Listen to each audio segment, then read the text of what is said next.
Good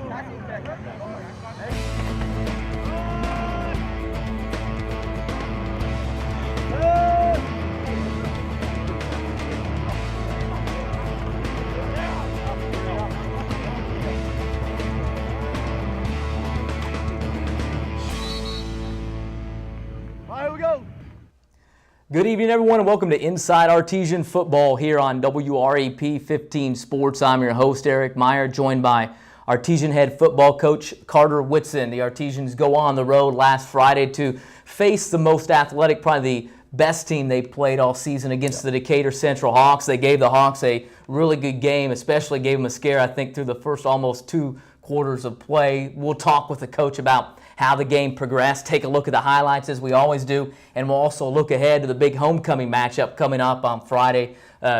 Mid-state conference rival Franklin comes to town on Friday night. But let's go back to last Friday in Decatur Central. We talked here last week about how up until that point, 2 weeks ago, Greenwood was the best team. Right. Decatur was going to be the best team that we saw coming in, and they kind of showed that. A lot of athletes that had some things go well for them, and when they went well, they played well. Yeah, we talked about it a little bit after Friday night, and these last 4 games were hard 4 games. That's how we started the year out. We knew it was going to be that way. We don't want to be 0-4 to finish those 4 games, but we knew it would be a learning experience, a month for us to get better, a month for us to get prepared to go on a run once we get into the middle of the conference and middle of our schedule, and that's where we feel like we're at now. When you looked at the Decatur game, and we talked about it last week, we knew that you have to get off to a good start against Decatur. You can't let them get comfortable. Correct. You can't let them feel good about themselves, and you guys were able to do that on the opening series. They were driving, you come up with a big pick. Yeah, Garrett Miles came up with a great play right there on that interception. I got mad at him because I said, "Who tackled you?" Because he went out of bounds right after he caught it, but really he just barely got 1 foot in. So it was a heck of a play.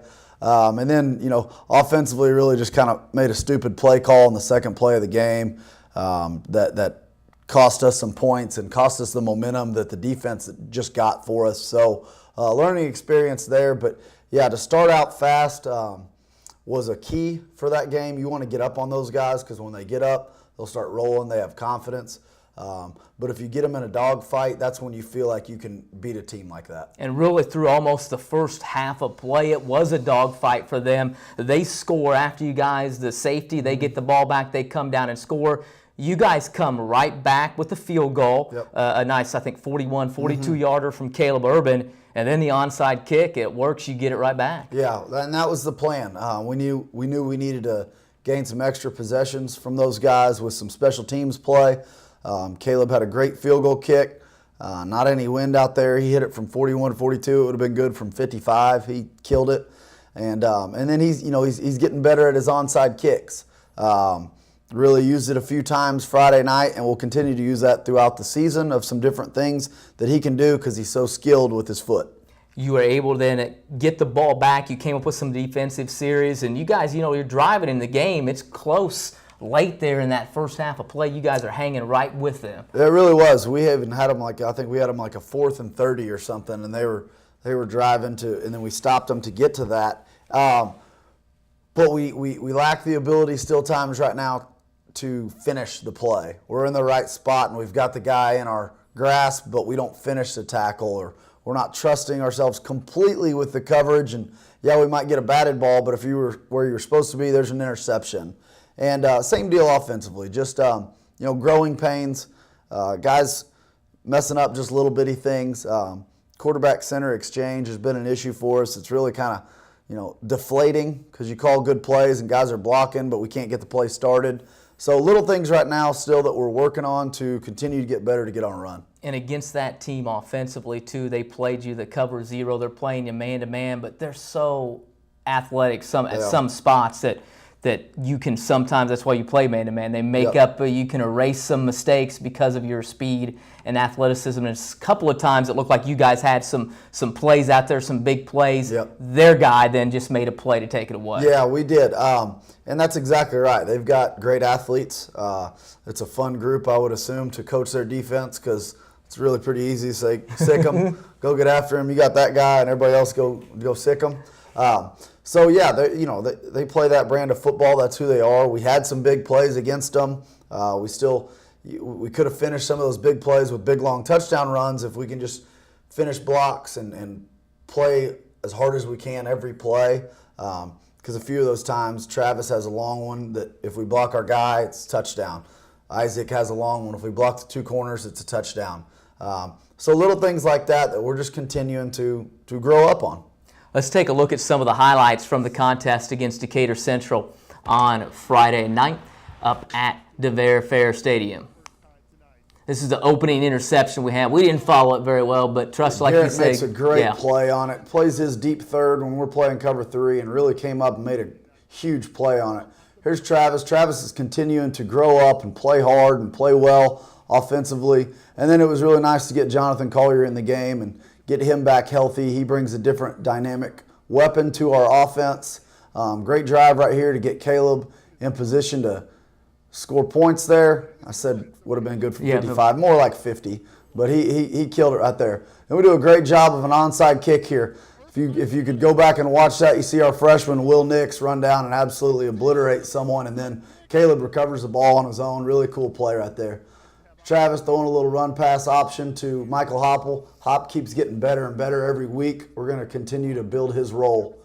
Here we are defensively making great plays. There's Will Nix again. Will's continuing to grow up, starting to trust coaching more.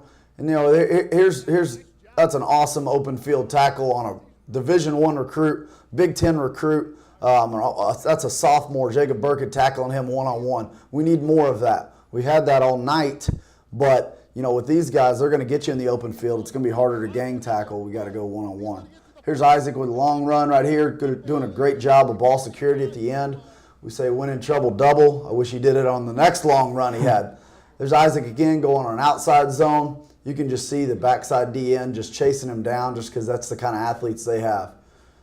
Now offensively, they can spread it out, but they can also go a little wishbone, really make you work different assignments with some motion and some misdirection. I thought we did a great job of following our keys and being in the right spot. Same deal right there. Misdirection to the Division I recruit, and then the quarterback keeps it while everybody's looking at him. So hard play to stop. And we're looking here late in the first half. It's 8-3. That's exactly right. Late in the first half, 3 minutes left, and we're down 5, and we gave up 2 stupid points. So, we were there. We wanted to put them in a dogfight, and we felt like we got there, but we couldn't quite finish. Moving into the second half, little kickoff return right here. Just getting up the field fast. We treat kickoff return as an offensive play. Let's just get the ball back, no penalties, get good field position. Little speed option right here with Travis and either Brandon or Isaac right there. There's Brandon. Brandon's back after biting his tongue a little bit, and he had a great game. He's continuing to get better and better as a sophomore. Big sack right there. There's Will Nix, freshman tackling that stud quarterback. So encouraging things from some young guys defensively. Again, another sophomore with an interception right there. Got to give a little bit of credit to Josh Tomlinson, the senior, who tipped that up and made that play for Andy Myers. Here's Travis pulling it on an inside zone read. Again, if we can just block that guy right there, then it's one-on-one with a guy that's 20 pounds less than Travis. We'll take that matchup. Travis pulling it again, getting outside. Close. Got to go finish those drives. Then here's a play we score on. Little inside zone read with Brian Johnson running out into the flat. Great play for us. Worked out as well as you could imagine. Then they get back offensively. Little misdirection, trying to run out the clock, trying to grind it out. I think we have the ball right there. We do. We come up with it. Our guys are getting the ball. We're scoring touchdowns. Here's Jonathan's first touchdown of the year. We're on the right track. So you're able to, in the game, you see that last touchdown and how close it was throughout. But Decatur able to get some big plays and kind of that just feeds their momentum a little bit more and able to grind away and pull away from you guys at the end. That's who they are. We're going to play other teams like that when we get deeper in the playoffs. They rely on big plays, and we have to eliminate big explosive plays, and we have to have more on our own of finishing those long drives finishing those long plays with touchdowns, not getting tackled on the 10 and then having to grind it out again. Some of those takeaways from the Decatur Central game for you guys. What do you guys take away from it offensively, defensively, that you can pull from and look forward to as the season progresses? Defensively was so much better with assignments. They played 2 games well. I know they gave up some points to some dynamic players, but really, I was proud of them they were doing their jobs. They'll continue to get better with that. Offensively, we keep building. We're keeping getting better up front. Having two quarterbacks that are really good football players is going to help us out tremendously. It'll help Travis even play some different spots offensively and defensively. Just create some more weapons. So one of the biggest things we got out of week 4 was we came out healthy, and we're ready to go get on a run now. Run trying to start it Friday night. It's homecoming. Yep. And the Franklin Grizzly Cubs. The term run would have been very appropriate in past seasons. That's all Franklin used to do. Mm-hmm. New coach this year. Yes. They still run it. Their quarterback will run it. He's a big guy. Mm-hmm. He'll also throw it. What can we expect to see out of the Grizzly Cubs on Friday night? Yeah, Coach Cole came from Tri-West, really good coach. His son's actually on the team, plays defensive back, really good player for them. They're going to spread you out a little bit. They are the definition of an RPO team. They're going to run inside zone and throw quick hitches and throw little pop passes. They'll use the quarterback's feet. They'll use his arm. He's a big sophomore. We really got to get after him and maybe try and frustrate him just because as a sophomore he hasn't seen it all. So we're going to throw some different stuff at him. Really got to get after him and be very aggressive defensively. And we feel like we've got a good game plan ready for that. On the flip side of the ball for Franklin, what are we going to see them do defensively? Well, I think they'll play a 4-3 cover 4. That's what they've shown the previous 4 weeks. Cover 4 with those safeties really filling on the run. Number 21, Cole, he wants to play linebacker from his safety position. So we got to take advantage of our weapons outside. They're going to try and stop the run and dare us to throw it just like Decatur did. So we really need to step up and make some plays out at wide receiver and at quarterback. And I think we're primed to do that. Had a great week of preparation. Had Mitchell Page up here, former IU standout. Came and worked with our wideouts on Tuesday. Just got released from the San Diego Chargers. He was with them for 3 months, so he came in and taught me a bunch of stuff that I didn't know, even though I taught him for 5 years down there. So it was great to have him, and I think our kids really relate to him. And just a really positive experience for our kids. Yeah, that has to be pretty cool for him to see him come in there and be able to talk to the kids and get them ready to go, especially coming from how he did, or the walk-on and all that. Yep. And the hard work really does pay off. Absolutely, yeah. He walks out there and I say, this guy looks a lot like you guys, but except for smaller and maybe slower. So, he should be a good inspiration to a lot of kids in this state, and he's as dynamic as a wide receiver that's come out of this state in a long time. When you look at Franklin as well and you see them coming in for this contest that you're going to play, we talked a little bit about what they do and what you guys need to do against them. You're at about the midpoint of the season. Are you still more concerned with what you guys do on a Friday night versus the other team, or where are you at with that in terms of preparation? Yeah, offensively, that's kind of our mindset all the time. We got to make sure that we're doing the right things, regardless of what the defense is going to do against us. They have to adjust to what we do instead of vice versa.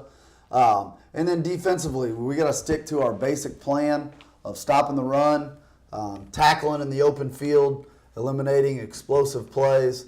So yeah, we're going to do breakdowns and we're going to look at our opponent. We're going to see who they've played and how they played them. But we also know that people are going to do different things versus us. So we got to get back to base fundamentals, and that's what we do every Monday, Tuesday, Wednesday pretty heavily.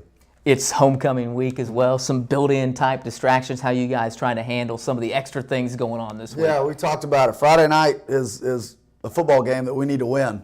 The rest of the week can be fun, and you can have some fun during the school day. And there's a little bit of distraction. There's going to be a pep assembly Friday, but really homecoming is about winning a home football game on Friday night, and that's our kids' mindset right now. I think they're having fun with it, showing some school spirit, but they've got their focus on Friday night, and that's the biggest thing. A job to do come Friday night. What are some of the keys that they're going to have to do, things do well, offensively and defensively, to come away with a win? Yeah, offensively, we're going to need to score some points. I haven't said that much lately, and I've been saying take care of the ball, and we've been doing a decent job of that. But we really, really need some explosive plays from our explosive players.